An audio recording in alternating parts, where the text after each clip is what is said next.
hardware devices or anything in like real life, it might also apply to something that's running on your machine. So, for example, when you run the Vim command on your terminal, what does it do? What are the features of Vim? Vim is a text editor. You might read the documentation, but if you find out that binary named something like Emacs, you probably won't know that it's Vim unless you run it or unless you look at the strings inside the binary, or if you run dot slash Vim or dot slash Emacs dash at help. So that's also a part of, like, you can say, recon or is supposed to do. Now, it, as I said, it could be anything. It could be added to the software. Now, where I try to work is mostly software. Although I have worked on hardware at my past workplace where we had like vendors giving us different devices such as your Ather scooter, for example. They gave us an Ather scooter and they asked us to find vulnerabilities in it. So we just disassembled it, found out what controls the motor, how does it work, what is the circuit, is this a ARM CPU, what can we do with the CPU, can we compromise this the OS installed on this device, are we able to accelerate over the bounds that the manufacturer has claimed, is there some hack that we can do. That's basically what we do in reverse engineering. We try to figure out what that thing does and how does it do that. So what are the uses? It's basically understand how the product works, maybe replicate it. So for example, you have multiple cheap Chinese clones of any standard good product that you see. So it might be that you might have a GoPro, but there are like 10,000 different copies of cheap Chinese copies of GoPro with some name like Ford Pro or something like that. So they also do the same. They take the product, they try to look at the schematics, what the product can do in terms of features. Are they able to re-implement those features into their product and sell it for cheaper? So that's basically it. So you can see how a product works, or you can replicate or improve upon existing products. So it might be possible you might add features which are not there in GoPro and add it to your device by looking at something which the GoPro can't do. So that's basically it. Then you can also identify vulnerabilities in software or hardware. So basically, by vulnerability, it's something that you can take advantage of. For example, if the GoPro lets you set arbitrary pictures as some image or background image or something like that, and you are able to upload some other file onto the system and execute code. So that's a basic example of a vulnerability.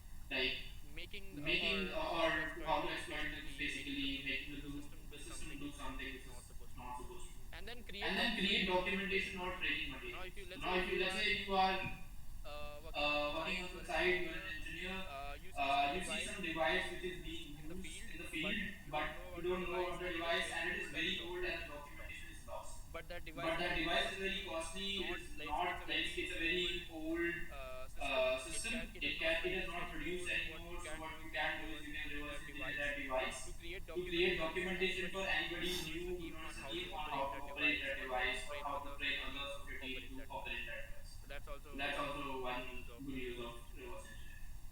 Now, why should we learn that? So as a like as a security personnel, not everybody focuses to learn on reverse engineering. You can go about in other security roles without ever having to touch reverse engineering. It's just some points that I want to lay out, like why it might interest you. So first is gain a deeper understanding of how technology works. I am getting a bit of echo.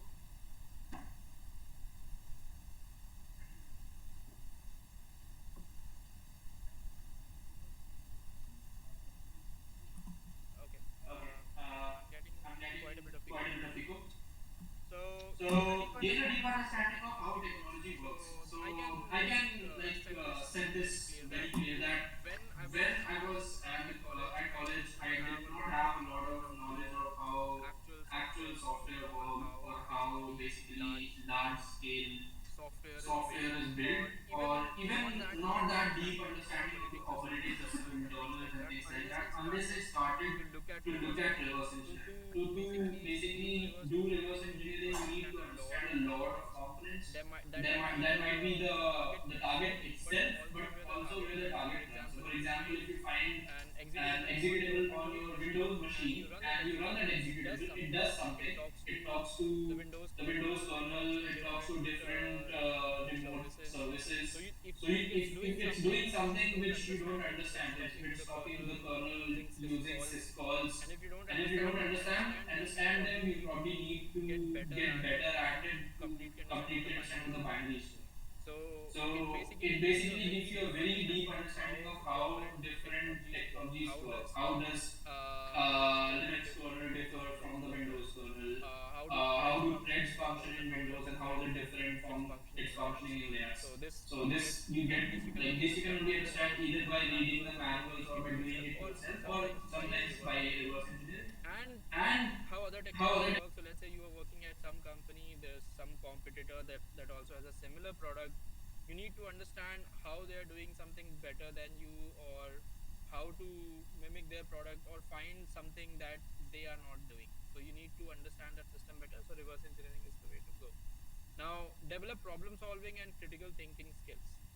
So this is very similar to your competitive coding. It's they're also one of the main target for person doing lead code or code forces, is to improve on their problem solving skills, and then to use what they've learned to solve more harder challenges. So similarly in reverse engineering, the problem space might be a bit different. Like you already have the code, you need to understand what the code is doing, but to do that you also build some tools which work in a specific way, or you write a new algorithm to find out something which anybody hasn't done. So it also gives you those skills. Now next is learn how to identify and fix security vulnerabilities. So as I said, vulnerabilities in softwares are pretty common. So it's possible you might have heard of hacks that happened at larger companies a while back. For example, I think at Uber, it was compromised when somebody got in using some contractors VPN, and then basically compromised everything inside the network. So something like that. You can only understand what a vulnerability is, or vulnerabilities in actual softwares, by reverse engineering the system and then understanding how did the vulnerability got into that place. Now if it's open source, you can read the source code as well, but if it's closed source, like something as Microsoft operating system, you'll probably need to reverse engineer it there as well. Now improve software and hardware design skills. I can say that this has happened to me before doing reverse engineering. I used to write very shitty software, since it was also not getting reviewed by a lot of folks, and whoever reviewed was also a student. I could say it was very bad quality. So although not causality, but I think I can write better than what I used to do before me learning reverse engineering. Then understand how to work with legacy systems. So sometimes you'll have to, as I mentioned earlier, there might be an old machine at your workplace and nobody knows how to operate on it. While reverse engineering that system, you can understand how to work and be better at like how that system functions. So I think I've spoken quite a bit and it might get boring. So let me show you a simple example of how a reverse engineering process looks like, right? So um,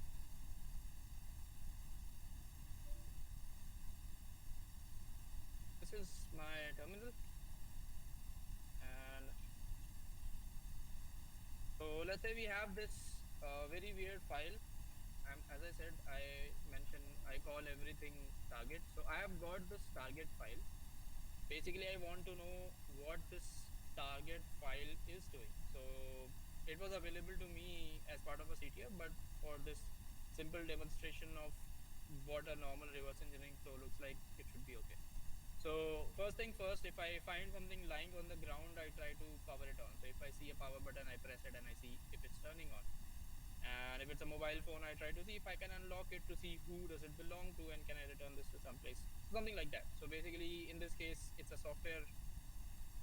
So what we can do is we can try to run it, if only if we know that it's not malicious, or if we are not sure, we try to use a virtual machine such that we don't care what happens to the virtual machine. So basically what I do is I run the file and it does something like this. It basically asks for an input and then it prints out the input, and then it basically asks for the input again. And we see that if n character is present in the input, it says you cannot use n, and it basically executes. So that's what the binary is doing. As long as there's no n in the input, this is in a I think maybe infinite loop maybe. So these are my assumptions. So I'm still trying to understand what the file is supposed to do. Now what can I do additionally? So here I've mentioned what are the tools. So this is one of the tools. I can run the binary or run the software on the platform that was supposed to run. So one of the tools is the platform where the binary is compatible with. Now, other than this, you have something called a disassembler. Now, in case of a toy that you found on the road, you might need a screwdriver to disassemble it, depending on if it's a Phillips head, if it's a flat head, or if it's some star-shaped weird screw. You might need a different set of screwdriver for each different thing that you found, or it's possible that the same thing has three different type of screws. So similarly, you might need multitude of tools to disassemble that thing. Similarly, uh, in software reverse engineering, you have disassemblers, which basically take your binary file and they disassemble it. Let me show you how that looks like. So this is a tool called interactive. It's basically a reverse engineering tool. Here I have opened the same file. So in this case, you can see this is the target file. So this is called IDA. So you can see about program. This is the interactive disassembler. It's probably the most, you can say, most popular reverse engineering tool. And this is paid, and I've opened the freeware version of it. So I do have license, but for this purpose, we probably don't need. So what happens is in a disassembler, whatever, so whenever you write some code in C, let's say I don't have a C file here, but whenever you write some code in C and then you do GCC, for example, like this, then whatever's generated is actually a binary file. At that point, whatever code you wrote in C was analyzed by the compiler and converted into something relevant machine code, which the machine can already run. So the machine doesn't know how to run C code. By machine, I mean the main CPU of your thing. So main CPU of the thing, I mean, it might be your desktop, it might be your phone, or it might be something else. Might be your laptop with an Intel processor or your Intel MacBook with an M2 processor, M1 processor, something. So depending on what thing you are looking at, it might execute something which is very specific to it, which is specified by the vendor. So in case Intel says that if you want to be compatible with my CPU, you need to execute this. You should have a specific format. This is something called as the machine code. So every binary that you get, for example, I ran this command earlier. So in this case, ELF is a binary file which can run, it's called like on Linux and other supported platforms. So if I ran it like this, and my machine is actually uh, it's a Linux machine. It's running on a Linux machine. So basically, then it needs to follow the rules set by the Linux kernel on how to make a binary function, a binary file execute on that system. So it's a binary file. IDA knows it's a binary file. It will open it. So basically, it will parse it and see where the machine code inside the program is, inside the target file is. Now, this is how machine code, or you can say basically from machine code, it's the job of the disassembler. So you had some C code converted to assembly code by the compiler, and then basically converted to machine code in a pipeline. However, what we are doing here is we are converting the machine code back to assembly language. So this assemble here, disassemble, or basically disassembler is just converting the machine code back to assembly language. So in this case, understanding the assembly language is very important. So in this case, we are looking at an x86 or x64 64-bit CPU architecture. So you need to understand how Intel assembly is written. So this is basically called an instruction. What this instruction is supposed to do, then to understand this whole.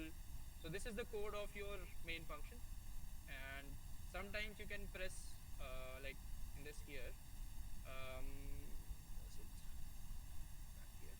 So in this case, it's a stream. Every function, so main is a function that you wrote in C, gets converted to equivalent code in machine language or assembly language, which does basically what we wanted the program to do. So in this case, as a disassembler, I was able to view the disassembled code as assembly language. I was able to see that a couple of functions are getting called.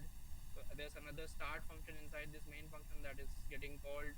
I can go to the start function, look at this in a if else way. So everywhere that you see these arrows going toward left or right, probably there's an if condition right here.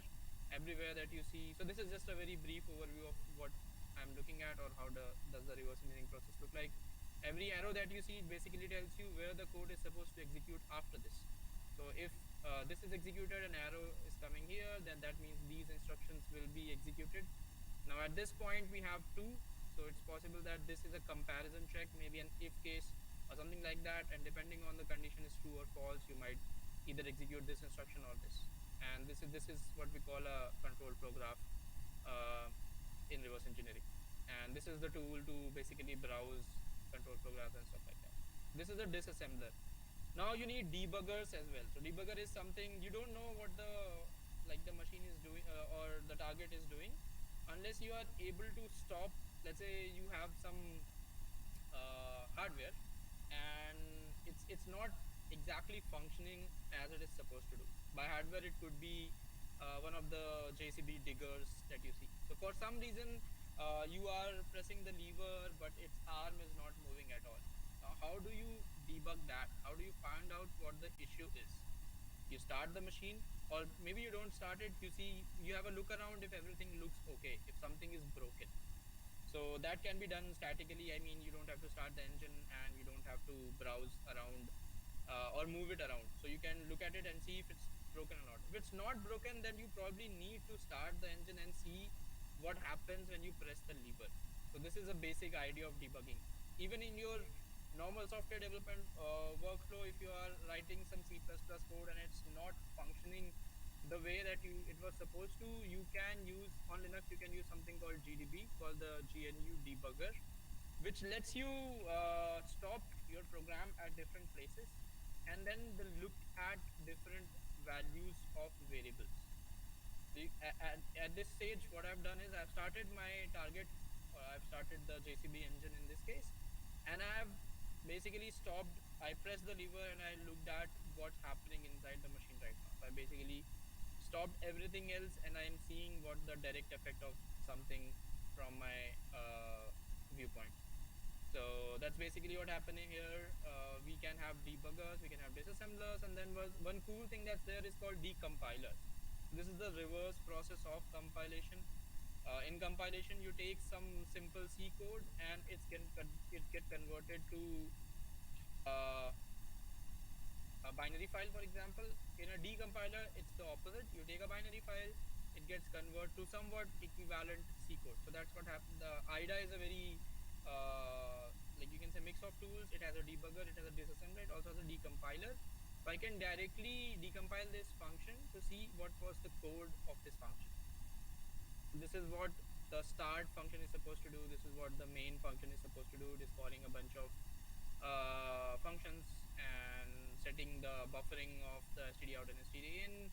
It is setting the UID of the program and then calling start, which basically, as I said earlier, it's an infinite loop of printing this, reading from users input, looking for n inside the input and breaking if n is present, and then basically printing out whatever's there on users input. And that's pretty much it. That's exactly what the binary is doing. So this is how normal reverse engineering flow looks like. You take the binary, you pass it through a disassembler, you look at what the binary's code is doing, you pass it through a recompiler, you look at what high level code is, you get an understanding of what the binary is supposed to do, then you attach a debugger if you still have some issues understanding exactly what's happening, and then basically step through each instruction and see what's changing inside the binary. So this is a high level overview of what reverse engineering process is supposed to look like. Now there are other tools such as hex editors. So since these binaries, or this, if you can say this uh, target binaries, this is an ELF file, we call it a binary. This binary can be edited directly. Sometimes we might want to change how the binary functions. So for example, if it is trying to check whether your username is S Verma, for example, you might want to change that if the machine, if you only have the binary and you're trying to run on some different machine which username S Verma doesn't exist. Then you can directly edit the binary in a hex editor and change S Verma string to maybe your name, right? So that can be done in IDA again. You can go to the hex view, Now if I want this binary to, instead of printing give me something, I wanted to print something else, I can directly click here, come here, go to hex view. In here I can press F2 and I can just directly change this to XXXX whatever. And I can press F2 again. So I've edited the code, or you can say edited parts of the binary, and I can patch it back. Okay, at some different location. Let me see.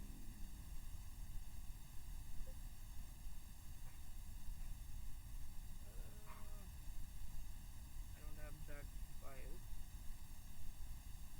I need to change that. Never mind. So I can open this again.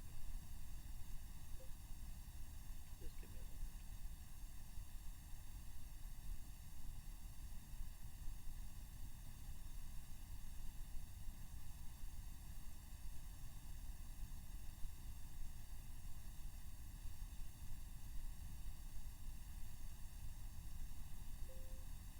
Yeah, here I'm back. So I go to the start function. I want to change this string to print something else. I go here. I can then again go here, press F2, and then I can do a bunch of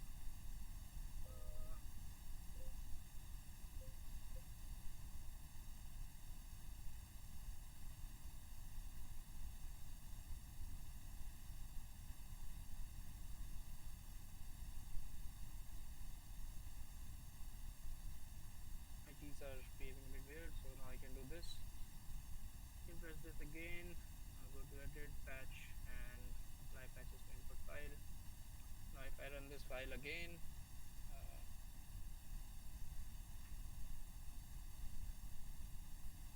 instead of give me something, it's access to something, but you get the gist. So we changed how the code was supposed to behave. So this is just a simple string in this example. We could directly change what's written in the assembly instructions and make it fail. So here's a check that basically checks whether n is present in your input, and if it does, it is not doing something that it's supposed to do. So we can also change this logic. Since we are able to edit arbitrary assembly instructions, we can make the binary behave in a different way as it was supposed to. So we can do this with a bunch of tools: hex editors, decompilers, debuggers, and disassemblers. And IDA is one tool that has basically all of these, but it's paid, and its free version is also somewhat usable. So yeah, I think I had a section. Okay, yeah. So now let's move on to pawning.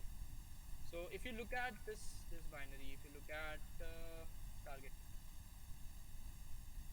it's doing something, and we now know what it's doing. It's basically taking your input, and it is able to call sprintf on your input and convert your. So basically what you do is, you whatever input you give will be used as a format string to print to some buffer. So here you can do something like %p, for example. If you remember your printf or C classes from first semester, %p is a way to print pointers from the memory. So this is what happening. So your normal programs don't print pointers. Now if you are able to, from some user input, you are able to print pointers, and the binary was just supposed to echo what you are saying, then this is a vulnerability.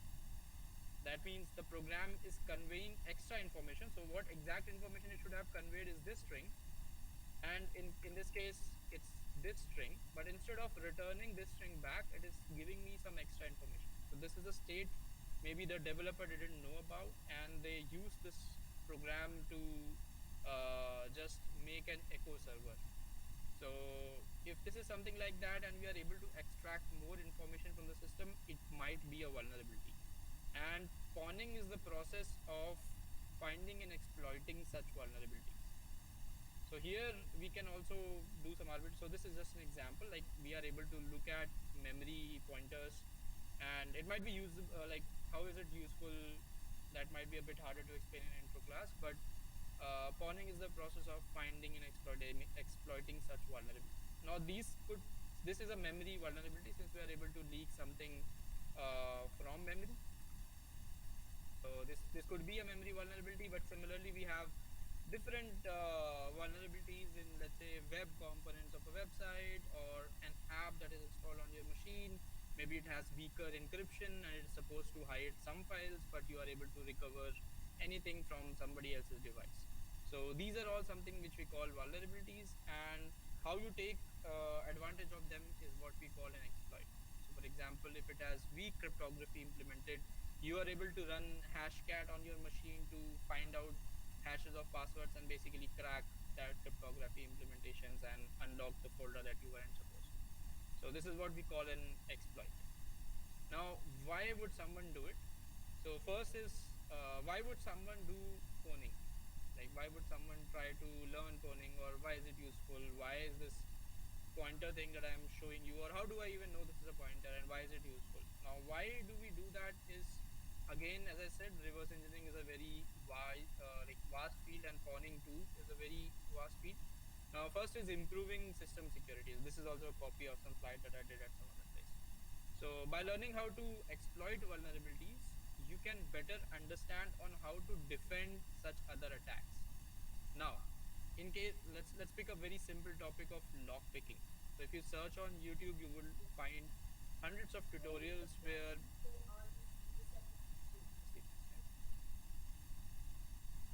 yeah, you will find hundreds of tutorials of lock picking lawyer, taking a lock and then using very simple tools to break them apart without using the actual key. So how does he know what tools to use to break it? Or if you as a lock developer don't know about lock picking, then you are basically very bad at your job. You will create things, you will create locks which are broken very trivially by anybody on the planet, maybe. So anybody who's following lockpickers channel or any other lockpicking documentation might be able to go through your logs, and they might give you a false sense of security as a buyer. So if you want to improve the system security, and I assume most of you are going to be developers when you move forward with your career, so it's important to understand that good quality software is as important as secure software.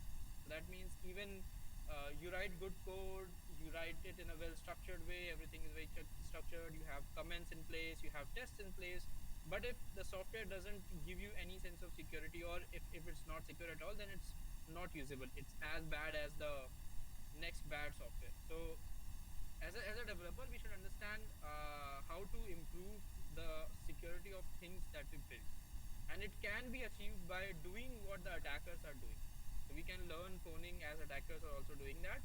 To attack your systems, you can do that beforehand, or maybe not at with your own software, but let's say open source softwares, and then yeah, I'll move to next slide and see.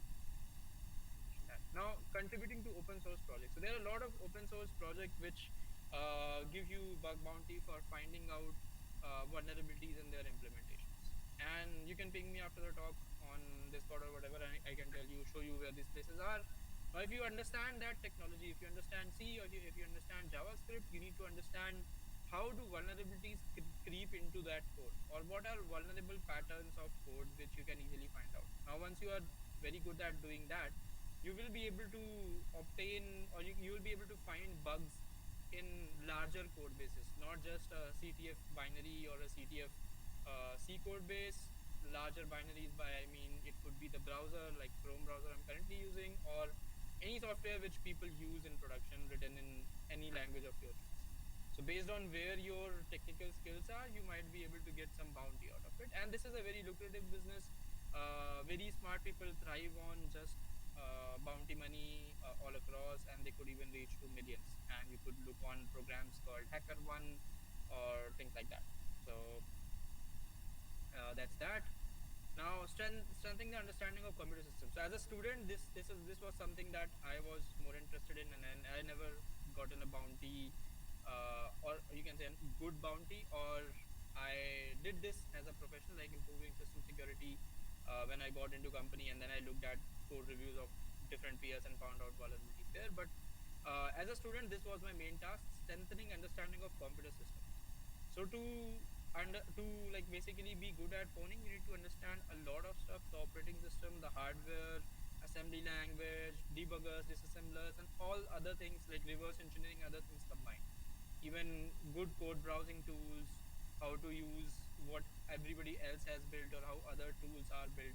So this is a very wide variety, and the learning curve is pretty steep.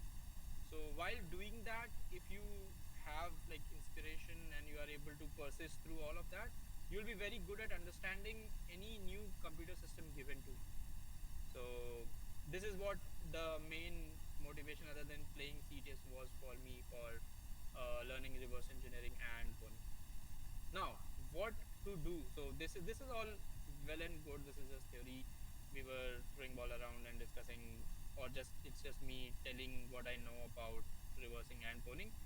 But what or why should you do it as a student? It might be an important thing that some of you go to masters. You might get uh, cybersecurity as a course in your master's or PhD or whatever you want to like. But some people might move to jobs, and what are the jobs and security that we can look to while learning these reverse engineering and phoning and things like that. So first thing is a very, you can say, I keep this in the proactive security bucket. So a penetration tester is somebody who people employ to find out vulnerabilities in their networks or in their systems or in their code base, and basically they ask them to mimic what the bad guy will do. So at my last workplace, one of the teams was doing this. Other companies, banks, and security institutions would, oh, sorry, financial institutions would ask the company to find vulnerabilities in their network, get inside the network, and compromise everything. So that's basically called penetration testing, and it's one of the you can say jobs in cybersecurity which you can get. Next is a security consultant. So these two jobs have a very small difference between them. Consultant is something who consults inside their company or some other company to build secure systems. Like what are the good practices? How to deploy your service in AWS and not have all the internet traffic ports open to all the services that you own. How to set up proper rules as that only a few people are able to log into the production critical machine with important customer data. So these are the two roles there. These are more of a proactive security, like before your network gets breached, or you trying to prepare if somebody is going to hack you or not. Next, we have things that happen once you're already hacked. So large companies get hacked very regularly. You can read them online, like news of people getting compromised or getting ransomware, big hospitals getting them. So one of the thing here is security analyst who analyzes what's happening in the system right now. So they might look at the network logs, or they might look at who's logging inside the system. Is the guy supposed to log in to their peer system? So if I log in from not my desktop but my peer's desktop, it might be a hit that somebody else has stolen the password and they are trying to compromise the machine. So something like that. So a security analyst job role is that. Then there's incident response analyst. So now if something happens, let's say somebody was able to compromise your device inside the college, you are using college's network. Some malware got downloaded onto your machine while you were downloading some torrent or some game, crack game maybe, and you ran it, and it basically ran some malware on your machine, maybe botnet or whatever. So that is called an incident.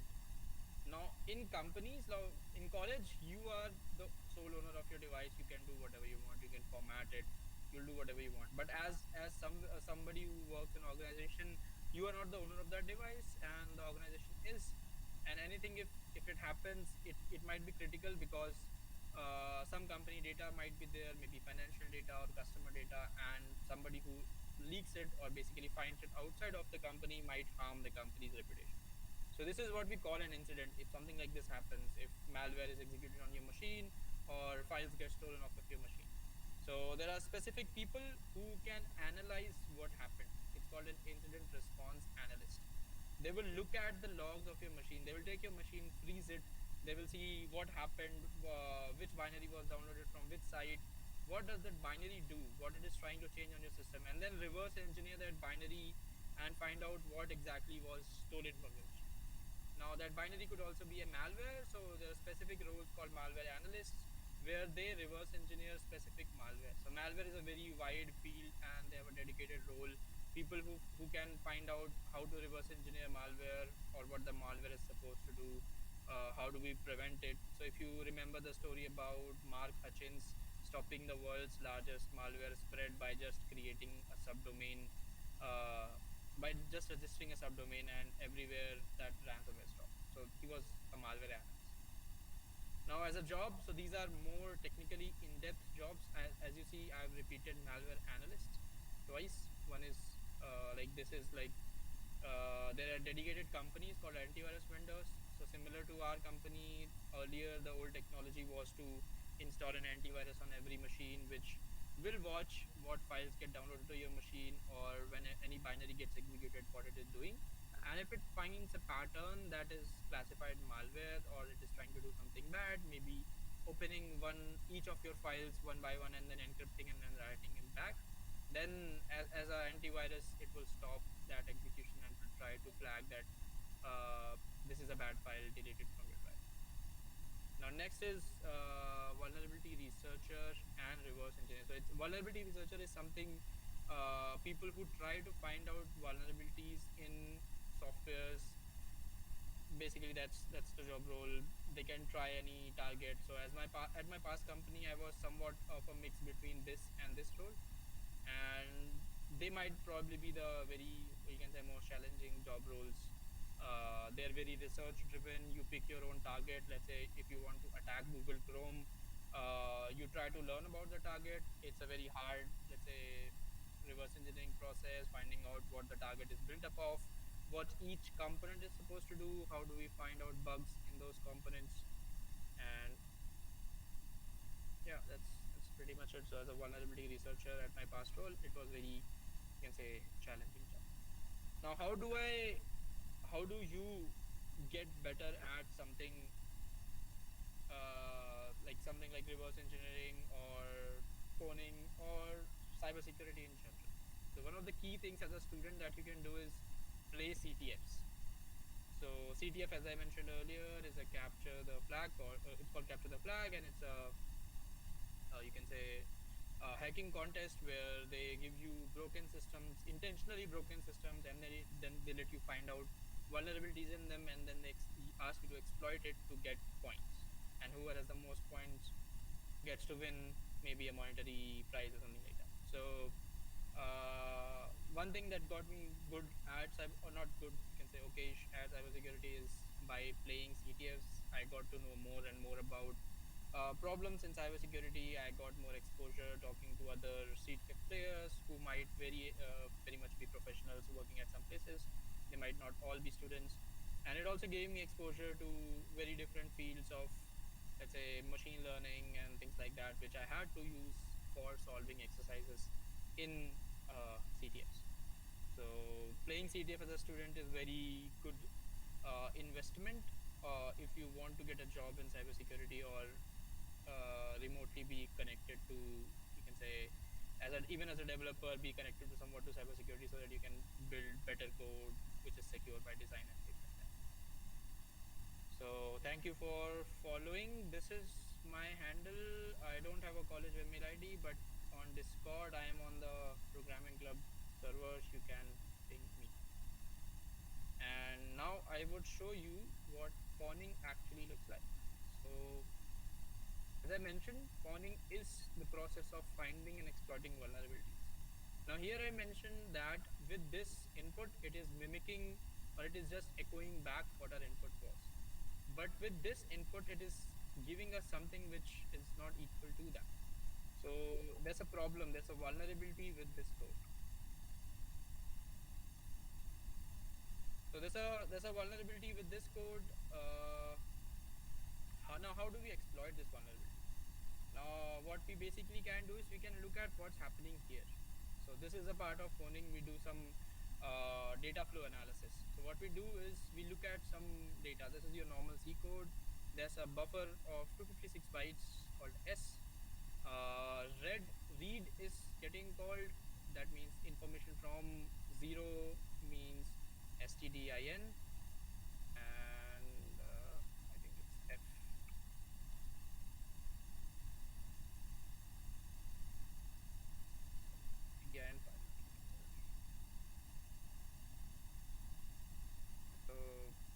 happening is the binary is trying to read something from stdin into the S buffer of size hex 100, which for decimal is 256. So it is trying to exactly read these many bytes.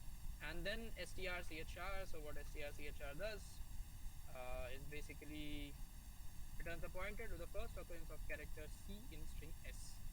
That means with this statement, if in S it is trying to look for the character N. So if N is there, it will break. Otherwise, it takes your input S and calls sprintf with it with another buffer, which is also a local variable of 520 bytes. So what does sprintf do? Sprintf is building arbitrary do we have sprintf? Yeah, sprintf. So write output to the given output stream. So F are for those, sprintf and these snprintf write the character string str. So that means whatever's the input, or you can say in sprintf, this str is the output buffer, and the first parameter to or second parameter to the function is actually the format string. So in this case, what this means is our input is getting recognized as a format string. So now if you write printf %d and then you give it an I, which is integer, it will convert I into the format string representation that we gave. So %d stands for how to parse integer or convert it into integer. So basically, we are able to craft anything of this functions stack frame into any value type of value we want to, and we are also able to read write to it. So here there are different, you can say this is the man page. You can run man and the name of the function that you're trying to use on Linux, and you will get to this page. Here I have run man as printf and I've got it here. Now you can look at the documentation of what a format string is supposed to do. So if it's this is the length modifier, this is S. If you look at P, then the void pointer argument is printed in hexadecimal. So exactly that's what happened here. Any value on the stack, we were able to print it as hexadecimal. Now, this could go into very detail, like how to exploit this or what are different vulnerabilities with this code. So the single vulnerability that I can mention right now is called a format string attack. So you can run format string attack and you would see this is a good, you can say, place you can read what a format string vulnerability is. But the gist is it's a very powerful vulnerability, and you will be able to do whatever you want with the program's memory with this input. So here what I have is an exploit script. It basically runs my binary as a process, and then we are able to put in some values into the memory such that finally I am able to execute any command that I like. So you would say, what's the use of that? You already have this terminal we can use to run any command that we like. Now assume this was a service that is running on network and you are able to interact with it on a server that you don't control. So if it had that vulnerability, you will be able to execute commands on that remote server. So this script that I have here only runs the binary on my local machine because I have it not set up for server communication or network communication, but that could be very well be the case. What we can do is here I can just run python sol.py, and sorry about that. Now if I give it any command, it will just execute. How do I say it's something different? I can do chmod. I can set uid binary and make this root, and whenever I compromise this, I will be root. So that is also one of the cases where pawning comes to the picture. You would be able to get to different user privileges or compromise different machines with pawning. And I think that's a good place to stop.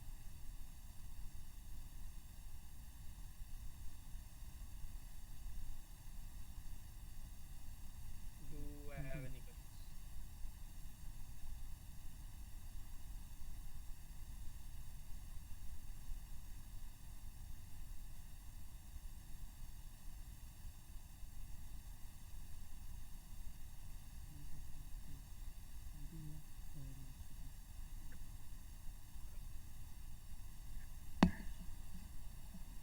Thank you, Via. Okay, all right.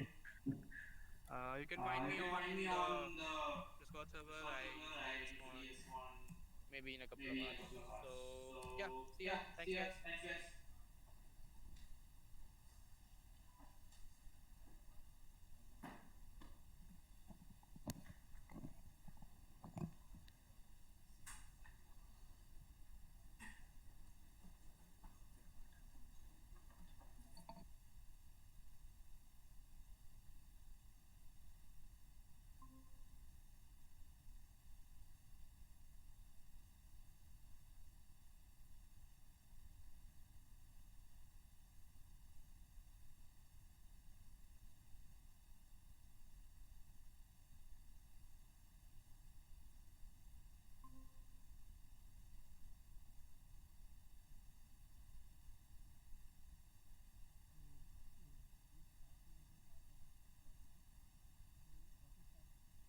What is cyber forensics? Cyber forensics is basically you will get a piece of any evidence like a file, image, MP3 file, etc., and you need to analyze it and find the flag from it. For CTFs, it's basically like that. Um, yes, it's a process of uncovering the electronic data and analyzing it, recovering the like you. Sometimes you might get a memory dump and you need to recover the files from it. You need to recover the deleted files and etc. from it. So that's basically forensics. Um, so first part is file signatures and magic numbers. So this is basically a file signature of a particular file, a JPG file. So question, how does a computer know what file it is? Like anyone?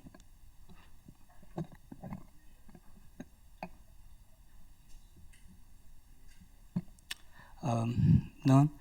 So one guess can be a file extension like .txt and .pdf. So the computer might understand it, but like you can change like you can give you can change .pdf to .txt and computer might not understand it. So the computer understands a file from its file signatures. So basically they are the file signatures denote there are particular header files for each file and that denotes like the first 4 bits denotes the size and the next 4 denotes the type, etc.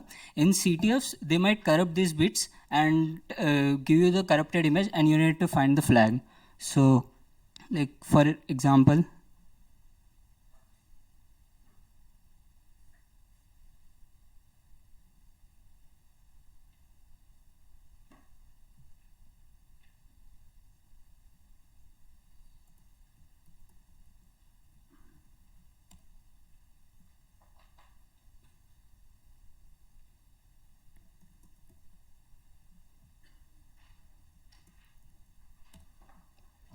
so this image is corrupted and we need to find the basically we need to find the image.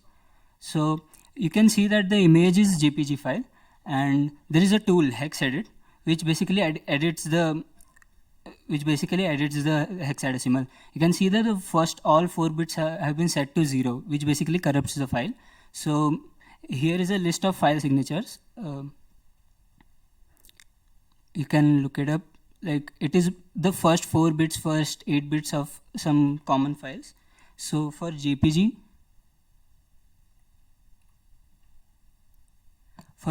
it's FFD8 FFE00010 and R0010 4A46 and our file had so FF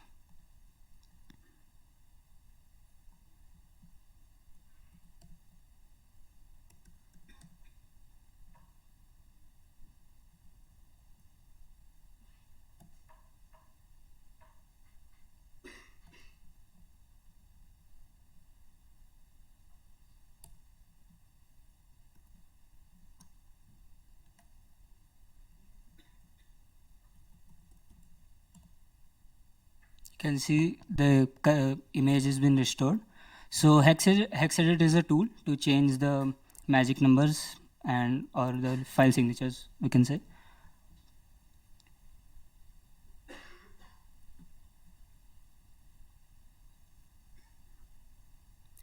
Strings command. So like if you are using Linux, this command is inbuilt. The strings command basically returns all the strings given in your particular program. Like if you are given a binary file, binary means like .exe file. You can't read it. Like if you open a exe file, it might run something, but what's inside that exe file you can't see it. So if you run strings command on it, it may return all the strings given in it.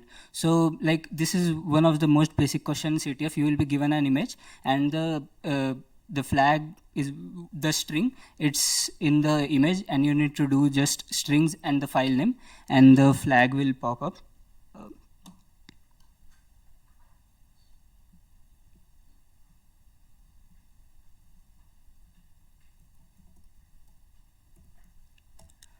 So we are given this image and we need to find the flag from it.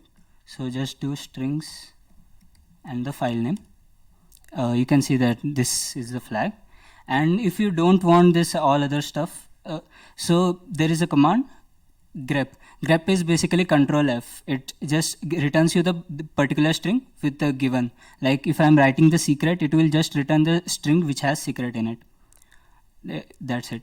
And the grep command can be used to find like the text files from anything. Like I have this.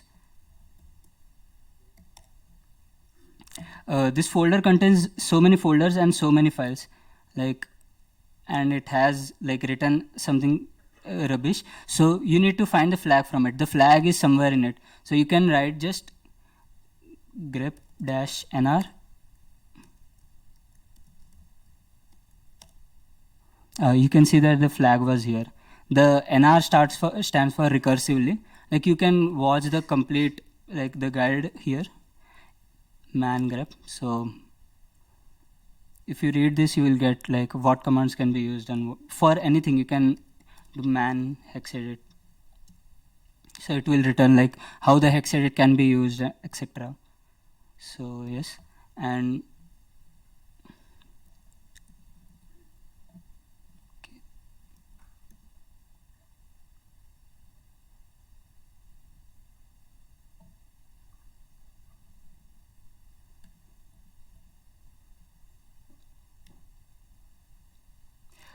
file carving. So like sometimes you will be given an image, and it might contain some image inside it. So the there are some tools used to like decode it. The first tool is binwalk and second tool is dd. So if we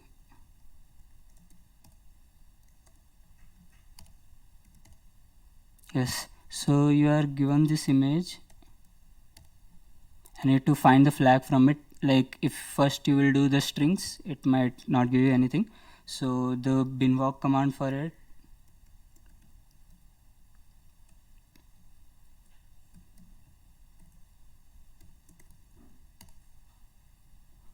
you can see that the 3 images have been extracted from it. So if you go there,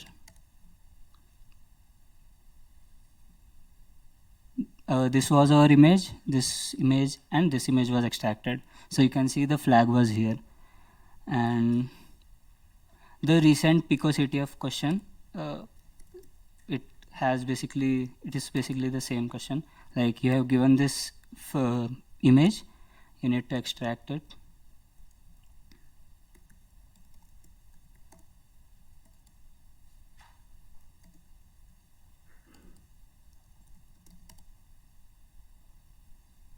There is a folder secret and flag.jpg. You can see the flag here. So any questions till now? Okay. Steganography. Steganography is a practice like it's same, like you will, the information will be hidden, and steganography is basically protected. It will be encrypted by some cryptographic algorithm, and you need to find the key to decode it. The image steganography is same. like the image will be inside image, but this time it will be encoded by password or passkey or something, and you need to decode it. You can brute force it or etc. There are some techniques to do it and some tools. So let's do.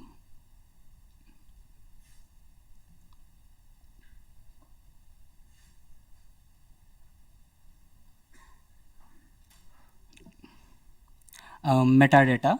Metadata is basically data about data. So like if you are given any image or any folder or something, this is a command in Linux that if you do some exif tool is a tool which shows you the metadata. It will show you everything like the file size, the access date, permissions, the file format and encoding, etc. So sometimes the flag is here. So this was a question from CTF. Like this category was OSINT. Like they gave this image and you need to find where it was. One, like we can do the Google search, or they provided an hint. Like if we do,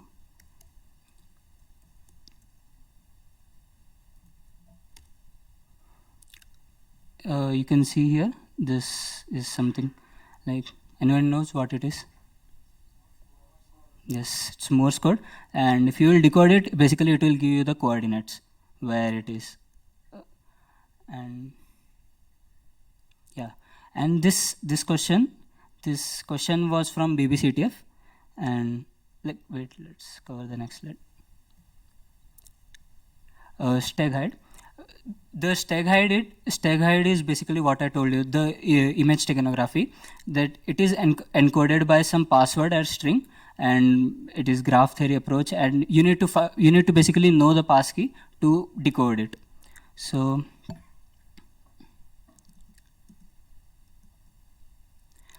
this was the question from BBCTF. Like you were given this image and you need to find the flag from it. So first, if you will do exif tool, you can see that the password was here. The comment was added that the password is BBCTF. So we know that this question is from this question. Like we need to do the steg height to it. The steg height command is extract sf.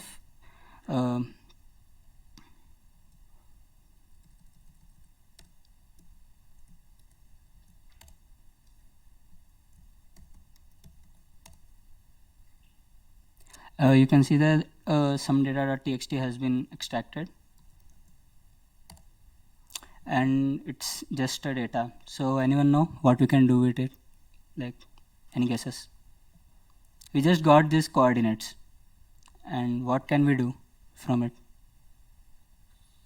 Basically we can plot it. So if you plot it, I've written a code to plot it. Like you can see this code. It basically plots the given coordinate. So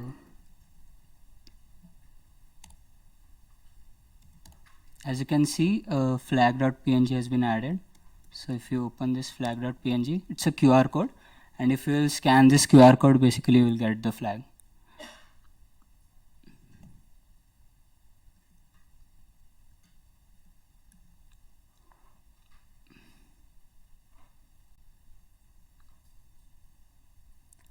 And yes, this last question. So I was given this image and you need to find the flag from it. So like whenever you are given some image, like first do the strings, exif tool and all the basic ones, and if you won't get it, then try to do something else. Like if you see this, there is something strange in this image, this one.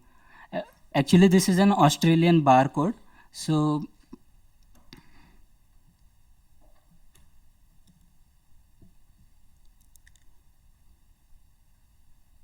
if you put that barcode here, you will get this something, and we got some like this. So this could be the password for the steg height of this image.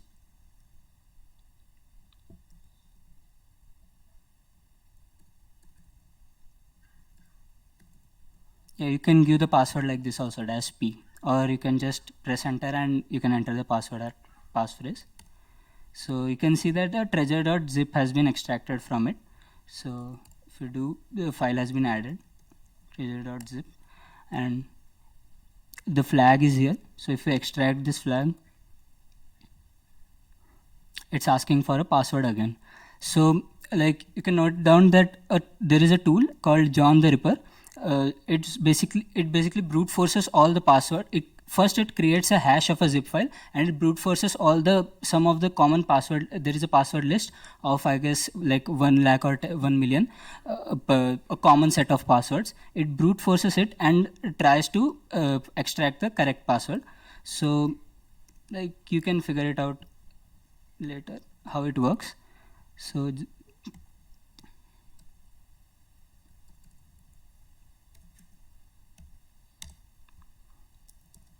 as you can see, this is an hash of the current file.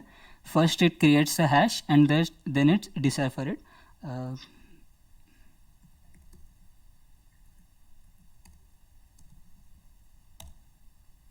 You can see the password is Baltimore. So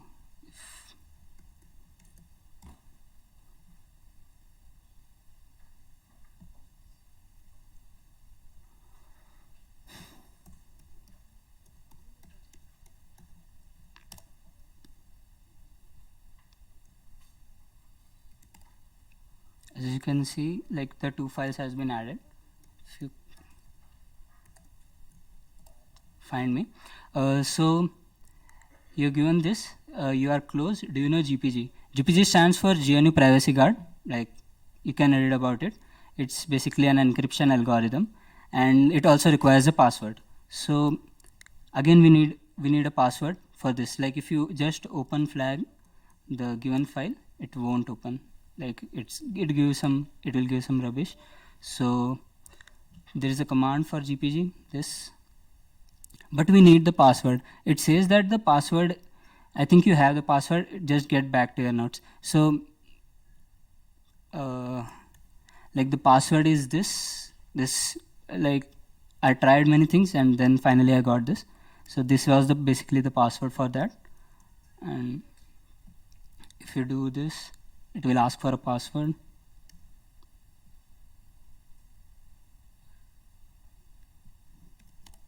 As you can see, flag.txt has been added to it, and this is the flag for the question. So like this question consisted of like many tools, the GPG and the John the Ripper. So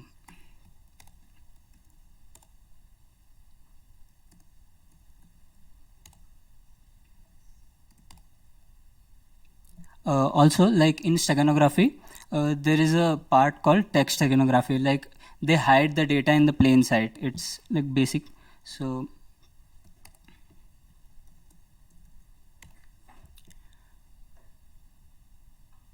this was the PDF, and you need to find the flag from it.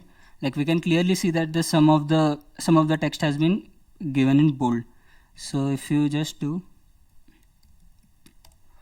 so it's just text steganography is hiding data in plain sight. So just if you will get all the words with bold, it will give this, like FIND ME and all this. So this was the flag for this question.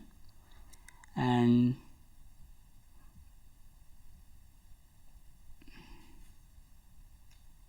yes, that's it. So any questions regarding forensics or any CTF cybersecurity?